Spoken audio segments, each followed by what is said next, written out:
Do you know what I mean by the question, waking up?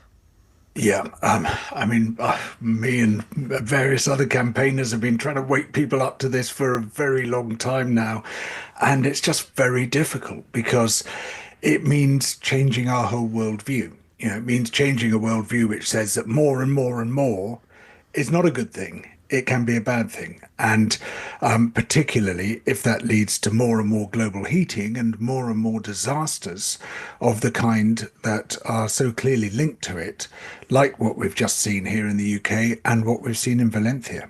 And you say the weekend's events are clearly linked to climate change, do you? We know that storms are intensifying as a result of global heating, partly because sea surface temperatures are rising. That leads to much more extreme storms than we had before. We're seeing higher winds, we're seeing bigger dumps of rain.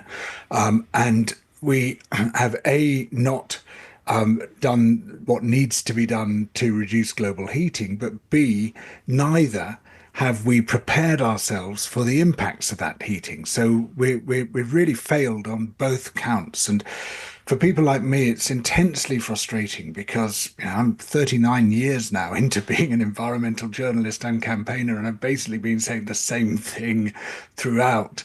And it feels like bashing your head against a brick wall. What does it take? As you so rightly ask, what does it take for people to wake up? And the answer to that will be different for everybody, won't it? Because not everybody, and I would include myself in this, not everybody reads your articles or other articles or sees document. And I've seen the documentaries. I've spoken to Jonathan Words will Porritt. be had. I've read. Yes, Sorry, I've got them on my list. I've read his most recent book. His book Going Green all those years ago. You'll remember it. It was the first book about the environment I ever read when I just left university. And I still for a long time regarded it as an over there issue. And then clearly over the years, it's become clearer and clearer that there's no such thing as over there when you're talking about the safety of the planet. No. Over there is everywhere. But people will absorb this and metabolize that information at their own speed, at their own pace. What do you say government responsibility is here? Because Keir Starmer's response about meat eating and other elements of life was an interesting one, wasn't it? No, I'm not going to tell people how to live. No, not me, Gov. No nanny state here. What do you say to that? So government has to lead on this. I mean, the effort to wake people up has effectively been privatized. It's left to people like me to do it. And I'd like to see my industry nationalized. I'd like to see government take control of environmental communication. And instead of leaving it to people like me, who are never going to be mainstream figures, mainstream voices, because our messages are frankly unwelcome, government has to be brave and say, okay, we are going to do the job of the Monbiots and others, and we're going to actually get out there and tell people what needs to be done. And not all those messages are going to be things that people want to hear, as I know to my cost over so many years of being told, you hair shirt, self-flagellating so-and-so, trying to get us to stop eating meat and to stop you using do get so a lot much of that, fuel. don't you? You do get a I, lot I of get a that. huge amount of it all the time. All of us do. It comes with the job. You just have to accept it as part of the job description. But we shouldn't be left alone to try to reach people. The only agency which has got the scope and the power to reach everyone in the country is the government. And when you compare it to other great crises that we've faced, like war, for instance, you look at the Second World War, the government was absolutely front and center of communication. Right, this is what is expected of you as a citizen of this country. Here are the changes you're going to have to make. Here are the things we're going to ask you to do. You have to be part of this. Instead, it is left to people on the margins like me trying to make a case which most people don't want to hear. Do you see any evidence that that might change given pressure from, the top, people like Ed Miliband? He's quite marginalized within government from what I can see. I mean, he must shake his head and groan at some of the positions that the government has taken.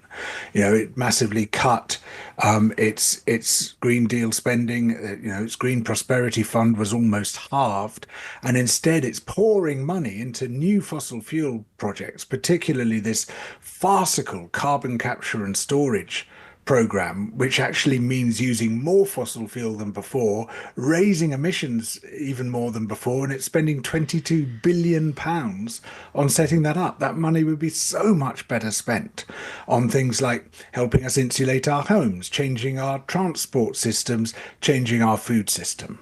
You mentioned earlier on that not only is the job of, I guess, to use maybe a heavy-handed word about it, but education about this, bringing people with you on this, governments bringing people with you, that's one thing. But there is also the whole, the environmental protection, the physical infrastructure of our communities, particularly those communities at risk of flooding.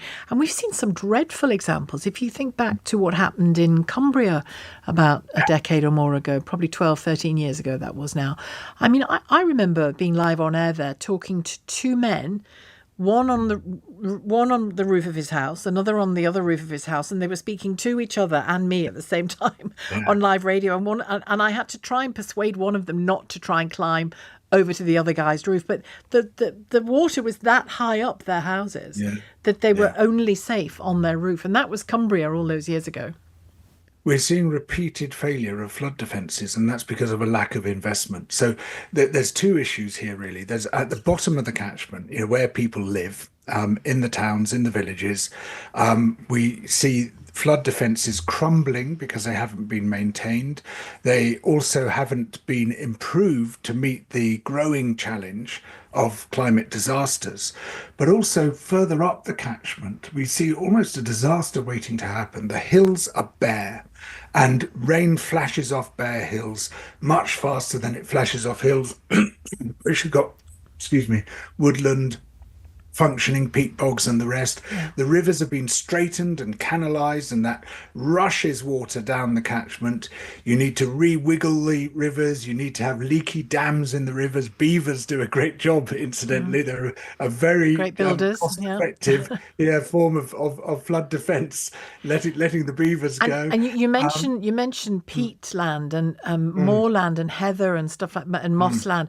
We've seen the fires on the hills in Lancashire, Yorkshire, case in point, I mean, grouse moors are still burning the peatlands. It's just outrageous. The owners of these grouse estates are still setting light to these peatlands, and that reduces their water holding capacity.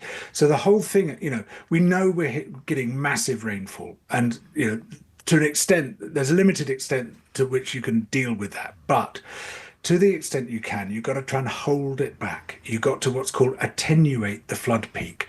That means you keep the water back up in the catchment for as long as possible and then release it gradually. And that means having a sort of gnarly, rough ecosystem which impedes the water, not an overly manicured or abused ecosystem. Exactly. And so having meanders, having gravel banks and islands in the rivers, having leaky dams, trees falling into all these are good things which hold the water back, but also having a much rougher land surface in the hills, which means more trees, which means blocking up the drainage ditches, holding it back in bogs, in wetlands. All that is a far more effective way of holding that water back. So if you do those two things, improve the flood defences at the bottom of the catchment, slow the flow from upstream in the catchment, then we'd have a much better chance of not being hit so hard by these devastating weather events.